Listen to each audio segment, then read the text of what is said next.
ఈ రోజు మనం ఒక మెసేజ్ పంపాలంటే 2 సెకన్లు చాలు. వాట్సాప్, ఇన్‌స్టాగ్రామ్, ఈమెయిల్ అన్నీ మన చేతిలోనే ఉన్నాయి.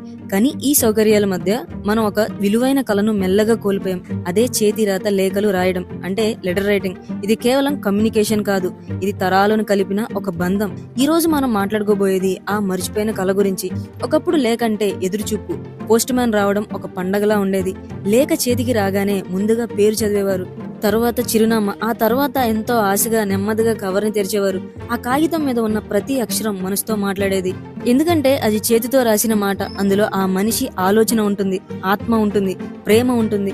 కాలం గడిచిన మనిషి వెళ్లిపోయినా ఆ చేతిరాత మాత్రం మిగిలేది. అదే తరాల మధ్య ఉన్న అనుబంధం. ఈ రోజు మనం మెసేజ్ పంపుతున్నాం, ఒక రోజు చూసి మరుసటి రోజు మర్చిపోతాం. కానీ ఒక చేతిరాత లేఖను సంవత్సరాల తర్వాత కూడా తెరిచి చదువుతాం. ఎందుకంటే అది కేవలం మాట కాదు, ఒక మనిషి జ్ఞాపకం. చేతితో రాసిన లేఖలు మనకి ఓపికను నేర్పించాయి, ఎదురు చూడడం నేర్పించాయి, మాటల విలువ నేర్పించాయి. అన్నీ వెంటనే కావాలనుకునే ఈ కాలంలో నెమ్మదిగా వచ్చే ఆనందం ఎంత విలువైనదో ఆ లేఖలు గుర్తు చేసేవి. ఇప్పుడు ఆ కళ దాదాపు మాయమైంది.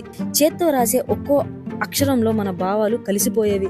అది బాధతో రాసిన లెటర్ అయినా, ప్రేమతో రాసిన లెటర్ అయినా అందులో ఉన్న నిజాయితీ, ఆత్మీయత స్పష్టంగా కనిపించేది. ప్రేమతో రాస్తే ఆ ప్రేమ ఎంత లోతుగా ఉందో ఆ లెటర్ చదివిన వాళ్ళకి అర్థమయ్యేది. ఆ లెటర్ అవతల వాళ్ళ చేతికి చేరినప్పుడు వాళ్ళు కేవలం మాటలు చదవడం కాదు, మనల్ని ఊహించుకొని చదువుతారు. మనం ఎలా మాట్లాడతామో, ఎలా నవ్వుతామో, ఏ టోన్లో చెప్తామో అన్నీ వాళ్ళ మనసులో కనిపించేవి. లెటర్ చదువుతున్నంత సేపు మనం వాళ్ళ పక్కనే కూర్చొని మాట్లాడుతున్నట్టుగా ఊహించుకునేవాళ్ళు. అందుకే ఆ లెటర్ ఒక కాగితం కాదు, ఒక మనిషి మనసు లాంటిది. కానీ ఇప్పుడు కాలం మారిపోయింది, టెక్నాలజీ వచ్చి మనల్ని దగ్గర చేసింది అనుకుంటాం. కానీ నిజానికి ఆ దగ్గరతనం కొంచెం తగ్గిపోయింది. వాట్సాప్, ఇన్‌స్టాగ్రామ్ లాంటి మెసేజ్లు క్షణాల్లో చేరుతున్నాయి, కానీ వాటిలో ఆ లోతైన ఫీలింగ్ కనిపించదు. ఈ రోజు వచ్చిన మెసేజ్ ని చదివి రేపటికి మర్చిపోతాం, లేదంటే అవసరం లేకపోతే డిలీట్ చేస్తాం. కానీ ఒకప్పుడు లెటర్లు దాచుకొని గుర్తొచ్చినప్పుడల్లా చదువుకొని ఆ మనిషిని గుర్తు చేసుకునేవాళ్ళు. లెటర్ రైటింగ్ అనేది కేవలం కమ్యూనికేషన్ కాదు, అది మనుషుల మధ్య ఉన్న నిజమైన అనుబంధానికి గుర్తు.